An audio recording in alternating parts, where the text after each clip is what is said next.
Alhamdulillahirabbil alamin wassalatu wassalamu ala sayyidina Muhammadin wa ala alihi wa sahbihi ajma'in amma ba'd. Penulis berkata, tata cara membayar fidyah. Seseorang membayar fidyah bisa dengan cara memberikan makanan yang sudah matang sesuai porsi normal secara urf kepada orang miskin untuk mengganti satu hari puasa. Jadi bisa dengan masak makanan kemudian makanan yang matang tersebut sesuai porsi normal yang mengenyangkan secara urf, itu diberikan kepada satu orang miskin, maka ini tata cara yang boleh. Atau bisa dengan cara memberikan bahan makanan pokok berupa 1 mud gandum, 1 mud itu kira-kira 0,75 kg, atau setengah sok untuk bahan makanan pokok lainnya. Kalau gandum maka 1 mud 0,75 kg. Kalau bahan makanan pokok lainnya seperti beras maka setengah sok.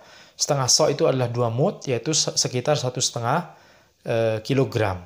Ya. Adapun tentang waktu membayar fidyah, maka boleh baginya untuk membayarnya pada hari itu juga di bulan Ramadan atau pada hari-hari setelahnya di luar bulan Ramadan. Ya. Jadi waktu membayar fidyah itu boleh baginya untuk bayar pada hari itu juga di bulan Ramadan. Misalnya ada orang yang sudah sangat sepuh, tidak mampu lagi untuk berpuasa, atau orang yang sakit yang tidak lagi diharapkan kesembuhannya secara medis gitu ya, maka apa yang wajib baginya, dia sudah tidak mampu lagi untuk berpuasa, kita telah jelaskan hal ini, yaitu yang wajib baginya adalah membayar fidyah. Maka boleh baginya untuk membayar fidyah pada hari itu juga ketika dia tidak mampu berpuasa. Misalnya hari ini sudah bulan Ramadan, kemudian dia tidak mampu untuk berpuasa karena sudah sangat sepuh atau orang yang sakit yang sudah tidak diharapkan lagi kesembuhannya, maka boleh baginya untuk membayar fidyah pada hari itu juga, pada saat itu juga gitu ya. Dengan catatan bahwa atau pada hari-hari setelahnya di luar bulan Ramadan. Jadi dipending dulu, ditunda dulu. Kemudian setelah Ramadan selesai, maka baru dia membayarkan fidyah, yaitu memberi makan untuk sejumlah hari yang dia tinggalkan tidak berpuasa tersebut, karena tidak mampu untuk berpuasa tersebut. Jadi misalnya orang yang sudah sepuh atau orang yang sakit, tidak diharapkan lagi kesembuhannya, dia misalnya 29 hari bulan Ramadan misalnya, full 29 atau 30 misalnya, tidak bisa melakukan ibadah puasa, maka dia bisa membayar fidyah di tiap hari di bulan Ramadan tersebut, atau ditunda sampai setelah bulan Ramadan, baru kemudian dia membayarkan keseluruhan dari fidyah yang harus dia bayarkan tersebut. Yaitu kalau misalnya dia tidak puasa, tidak mampu untuk puasa 29 hari, dia harus memberi makan orang miskin sebanyak 29 orang. Kalau misalnya yang dia tinggalkan 30 hari, dia tidak mampu untuk berpuasa 30 hari bulan Ramadan, maka dia harus membayar fidyah untuk memberi makan sejumlah 30 orang miskin. Dengan catatan bahwa dia tidak boleh memberikan kepada satu orang miskin melebihi porsi fidyah untuk satu hari. Jadi boleh baginya untuk misalnya memberikan, misalnya dia harus membayar fidyah, memberi makan sebanyak misalnya 30 orang miskin. Maka boleh baginya misalnya setelah bulan Ramadan, kemudian dia mencari 30 orang miskin, kemudian dikasih satu-satu bahan makanan, atau makanan yang sudah matang yang tadi kita jelaskan, dikasih satu-satu kepada orang miskin tersebut, itu boleh baginya. Atau dia memberikannya kepada satu orang miskin yang sama tapi selama 30 hari.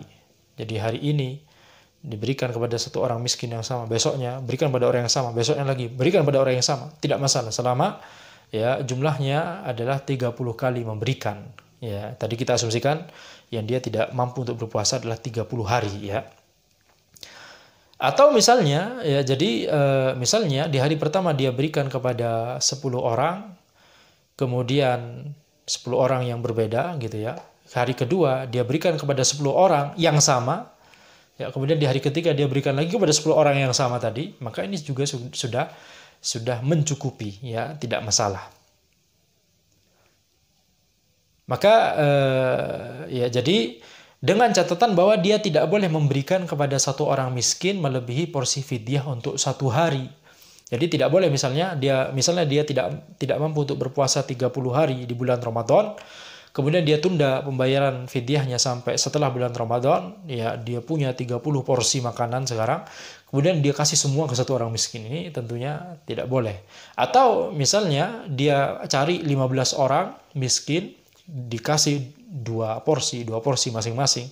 Ini juga tidak boleh, karena ya tidak boleh memberikan kepada satu orang miskin melebihi porsi fidyah untuk 1 hari, ya.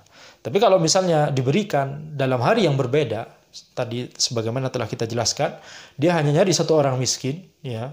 Kemudian dia yang harus dia bayar adalah 30 hari puasa misalnya, maka dia kasih kepada orang miskin yang sama selama 30 hari, selama itu diberikan di hari-hari yang berbeda, ya, 30 hari, maka itu tidak masalah.